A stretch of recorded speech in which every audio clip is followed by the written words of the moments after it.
Hi friends, praise the lord. ఈరోజు ఒక చిన్న మినీ బ్లాగ్. ఇంతవరకు మీరు నాకు సపోర్ట్ చేశారు. దీనిపైన నా ఒక ఛానల్ని ప్రతిరోజు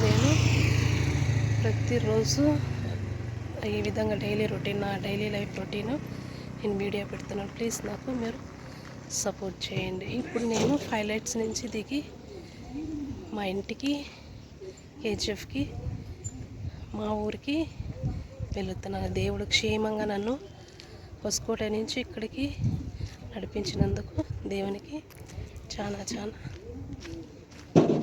థ్యాంక్ యూ.